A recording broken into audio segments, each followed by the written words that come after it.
नमस्कार, लोक समृद्धि न्यूज में आपका स्वागत है। आपके साथ मैं जय स्वामी। बीकानेर संभाग की प्रमुख खबरों की शुरुआत करेंगे। नजर पहले हमारी सुर्खियों पर। कोरोना प्रबंधन जागरूकता एवं उपायों को लेकर प्रभारी मंत्री बीडी कल्ला ने हनुमानगढ़ में ली समीक्षा बैठक। केंद्रीय बस स्टैंड पर आधुनिक शौचालय का हुआ लोकार्पण। अध्यक्ष ने बांटे मास्क।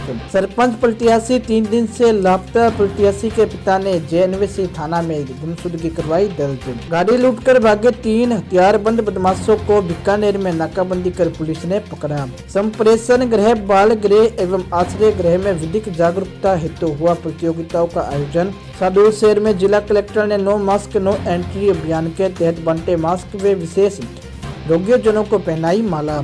कोरोना प्रबंधन जागरूकता एवं उपायों को लेकर प्रभारी मंत्री बीडी कल्ला ने ली समीक्षा बैठक। हनुमानगढ़ में कोरोना प्रबंधन जागरूकता व उपायों को लेकर आयोजित समीक्षा बैठक में जिला प्रभारी एवं जलदाय तथा ऊर्जा मंत्री बीडी कल्ला ने कहा कि मुख्यमंत्री महोदय ने नो मास्क नो एंट्री की थीम पर जन आंदोलन की शुरुआत पूरे राजस्थान में की है।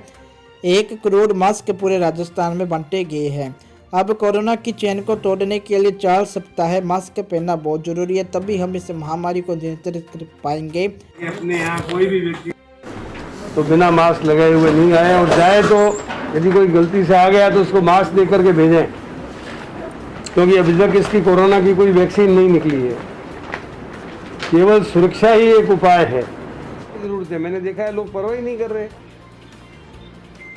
परवाह करनी चाहिए, 2 गज की दूरी बनाए रखनी चाहिए, सड़क पे थूकना नहीं चाहिए। कहीं किसी के हाथ लगा लिया है तो उसको हाथों को साबुन से धो, साबुन सबसे सेफ है। उसके बाद में सैनिटाइजर, उससे हाथों को सैनिटाइज कर लो। बढ़ते हैं अगली खबर की ओर। केंद्रीय बस स्टैंड पर आधुनिक शौचालय का हुआ लोकार्पण। अध्यक्ष ने बांटे मास्क। श्री गंगानगर में नगर परिषद अध्यक्ष करुणा चंडक ने कहा कि जन सुविधाओं में विस्तार और आम जन स्वास्थ्य भी शहर के लिए महत्वपूर्ण है। अध्यक्ष चंडक ने केंद्रीय बस स्टैंड पर नगर परिषद की ओर से निर्मित आधुनिक शौचालय के लोकार्पण अवसर पर अपने विचार व्यक्त किए। उन्होंने कोविड-19 से आमजन को सुरक्षित रखने के लिए राज्य सरकार की ओर से आरंभ किए गए नो मास्क नो एंट्री अभियान के तहत केंद्रीय बस स्टैंड पर यात्रियों और आमजन को मास्क भी वितरण किए और कहा कि जब तक वैक्सीन बाजार में नहीं आती तब तक कोरोना से बचाव ही इसका इलाज है। श्री गंगानगर शहर में कोरोना व्यापक स्तर पर फैला हुआ है, जो सबके लिए चिंता का विषय है। उन्होंने नागरिकों से आह्वान किया कि वह भीड़भाड़ से दूर रहे और घर से बाहर निकलने से पहले मास्क लगाकर खुद को सुरक्षित करे, हाथों को बार बार साबुन और सैनिटाइजर से साफ करते रहे। इस मौके पर अध्यक्ष करुणा चंडक, आयुक्त प्रियंका बुडानिया एवं पार्षदों द्वारा बस स्टैंड पर मौजूद नागरिकों को निःशुल्क मास्क वितरित किए गए। बढ़ते हैं अगली खबर की ओर। गाड़ी लूटकर भागे 3 हथियारबंद बदमाशों को नाकाबंदी कर पकड़ा। बीकानेर जिला पुलिस ने आज बाहर से आए 3 बदमाशों को गिरफ्तार किया है। नाकाबंदी के बाद पकड़ में आए 3 बदमाशों के बाद पुलिस के 2 साथी बदमाश को पकड़ने की कोशिश कर रही है। फिलहाल राजकीय इंजीनियरिंग कॉलेज के आसपास क्षेत्र में ड्रोन व डॉग स्क्वाड के जरिए कई थानों की पुलिस मौके पर मौजूद रही। बीचवाल थानाधिकारी मनोज शर्मा ने बताया कि पड़ोसी जिले श्री गंगानगर के विजयनगर थाना क्षेत्र पुलिस इलाके से सूचना मिली कि फॉर्च्यूनर गाड़ी लूटकर बीकानेर की तरफ बदमाश भागे हैं। इस सूचना पर बीकानेर के महत्वपूर्ण क्षेत्रों में नाकाबंदी की। करीब 1:15 बजे जरिए सोर्स से इस तरह की इन्फॉर्मेशन मिली थी कि एक फॉर्च्यूनर गाड़ी में 5 बदमाश हैं जो विद वेपन हैं और बीकानेर की तरफ आ रहे हैं। और बीकानेर शहर की किसी बड़ी बैंक में डकैती की घटना करेंगे। इस सोर्स की इन्फॉर्मेशन पे सभी उच्चाधिकारियों को सूचित कर मैं थाने के स्टाफ के साथ छत्तरगढ़ रोड पर शोभासर चौराहे के पास पहुंचा तो ये गाड़ी मुताबिक इन्फॉर्मेशन के बीकानेर सिटी की तरफ घुस गई। इस गाड़ी का पीछा करते हुए कर्निंग बिसल एरिया में इस गाड़ी को ओवरटेक कर रुकवाया गया। इस गाड़ी में कुल 5 लोग थे जो पुलिस पार्टी को विद वेपन देखकर गाड़ी रोककर मौके से भाग गए। इन 5 में से 3 लोगों को हमारी पुलिस टीम ने पीछा करके पकड़ लिया। इन तीनों के पास में लोडेड हथियार मिले, कारतूस मिले, गाड़ी में भी इलीगल वेपन मिला है। बढ़ते हैं अगली खबर की ओर। सरपंच प्रत्याशी 3 दिन से लापता प्रत्याशी के पिता ने जेएनवीसी थाना में गुमशुदगी करवाई दर्ज। बीकानेर ग्राम पंचायत रिडमलसर में सरपंच पद के लिए चाचा के सामने चुनाव लड़ रहा प्रत्याशी भतीजा लापता हो गया, जिसका कोई पता नहीं चला। रिडमलसर पुरोहितान निवासी 36 वर्षीय किशोरीलाल मेघवाल सरपंच पद प्रत्याशी है। उसने अपने चाचा के सामने उम्मीदवारी जताई। 2 अक्टूबर की देर रात जब घर के लोग सो रहे थे तो अचानक वह बाइक लेकर निकला और लापता हो गया, जिसके पिता लक्ष्मण राम कुमार ने बीकानेर के जय नारायण व्यास कॉलोनी थाने में गुमशुदगी दर्ज करवाई है। किशोरीलाल के घर के पास में दुकान पर फुटेज आए, जिसमें किशोरीलाल रात को 12:05 पर दुकान के लगे कैमरा में अपनी खुद की मोटरसाइकिल पर जाते हुए दिखाई दे रहा है। इसके बाद में हमने खोजबीन शुरू की, इसकी मोटरसाइकिल की जगह जगह तलाश की और कंट्रोल रूम में लगे सीसीटीवी फुटेज में सभी कंट्रोल रूम के कैमरों में इसको देखा गया, कहीं भी नज़र नहीं आ रहा है।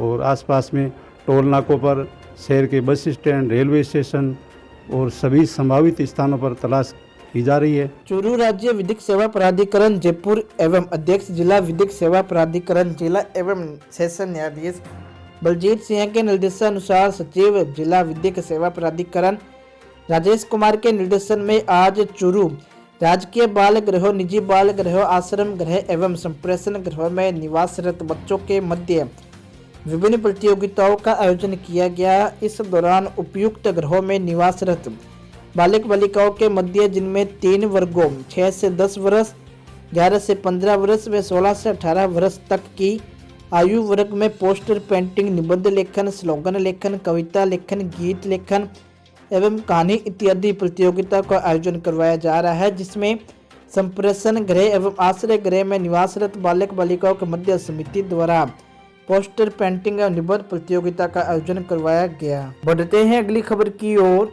सादुल शहर में जिला कलेक्टर ने नो मास्क नो एंट्री अभियान के तहत बंटे मास्क व विशेष रोगीजनों को पहनाई माला।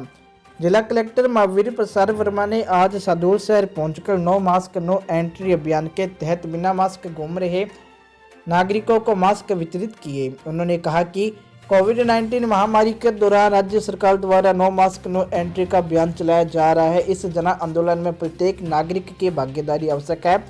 कोविड-19 को हराने के लिए मास्क का उपयोग, भीड़ वाले स्थान पर नहीं जाने व साबुन से हाथ धोने की आदत डालें। उन्होंने अधिकारियों व संगठनों से कहा कि कोई भी नागरिक बिना मास्क दिखाई दे तो उसे मास्क अवश्य पहनाए। जो विशेष रोगीजन बिना मास्क के दिखाई दिया उसे जिला कलेक्टर ने सभी अपने हाथों से विशेष रोगीजन को मास्क पहनाया। कलेक्टर ने कृषि विपणन बोर्ड में अधिकारियों व खरीद एजेंसियों के पदाधिकारियों की बैठक ली। राज्य सरकार के निर्देशानुसार समर्थन मूल्य पर फसल खरीद की व्यवस्थाओं को देखा तथा आवश्यक निर्देश दिए। बढ़ते हैं अगली खबर की ओर। पदमपुर में अखिल भारतीय सफाई मजदूर कांग्रेस नगर शाखा के नेतृत्व में नगर पालिका बोर्ड में सफाई कर्मचारियों की एक बैठक का आयोजन किया गया, जिसमें सर्वसम्मति से दीपक कुमार को अखिल भारतीय सफाई मजदूर कांग्रेस पदमपुर का अध्यक्ष चुना गया। दिल्ली वेज सफाई कर्मचारियों का अध्यक्ष रवि कुमार पिहाल को चुना गया है। नगर पालिका कर्मचारियों के द्वारा दीपक वाल्मीकि व रवि पिहाल का माला पहनाकर स्वागत किया गया। इस मौके पर नगर पालिका अधिशासी अधिकारी साहेब राम, ARI लक्ष्मी नारायण, मोदी स्वच्छता निरीक्षण संजीव कुमार, सुभाष चंद्र राजकुमार, नानू राम, पूर्व अध्यक्ष सुनील दुलगच, विक्रम कुमार, सोना देवी। बढ़ते हैं अगली खबर की ओर। बढ़ते कोरोना संक्रमण को देखते हुए जेठसर क्षेत्र के प्रशासन अधिकारियों समाज सेवी अलर्ट हुए। स्थानीय मंडी जेठसर में नायब तहसीलदार कौशल्या जांगिड़ ने मुख्य बाजार गांधी चौक पर प्रत्येक नागरिकों को कोरोना महामारी से जागृत करते हुए बिना मास्क लगाए लोगों से समझाइश की वे प्रत्येक राहगीर को मास्क बांटे।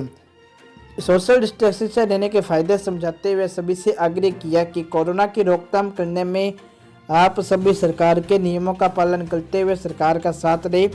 सरकारी नियमों का पालन करने से ही बचाव होगा, जिससे आप और आपका परिवार समाज सुरक्षित रहेगा। उन्होंने बाजार के सभी दुकानदारों से कहा कि बिना मास्क लगाए जो भी ग्राहक दुकान पर आता है तो उसको सामान ना दिया जाए। बढ़ते हैं अगली खबर की ओर। दसियापुर के गांव 6FF में मूंग चारा नीरा की भरी हुई ट्रालियां कल्पतरू पावर ट्रांसमिशन लिमिटेड 27 बीबी में जाकर खाली होती है। यह मूंग चारा के PTL में जलाया जाता है। यह प्रक्रिया लगातार चलती रहती है, जिस पर गौ सेवक मोहन सिंह ने बताया कि इस तरह से चारा जलाया जाने से पशुओं के खाने की बहुत बड़ी समस्या हो जाएगी और पशु भूख से मर जाएंगे। अतः पीटीएल के विरुद्ध कानूनी कार्रवाई की जाए व उनको पाबंद किया जाए कि पशुओं के निवालों को छोड़कर अन्य से उक्त केपीटीएल को चलाया जाए। यदि केपीटीएल के विरुद्ध कोई ठोस कार्रवाई नहीं की गई तो पशुओं के चारे की गंभीर समस्या पैदा हो जाएगी और पशुओं के निवाले महंगे हो जाएंगे। गौशालाओं में भी आर्थिक समस्या उत्पन्न हो जाएगी। इसी बाबत गत दिनों एसडीएम तहसीलदार पदमपुर एसएचओ को जिला कलेक्टर श्री गंगानगर के नाम ज्ञापन भी सौंपा गया।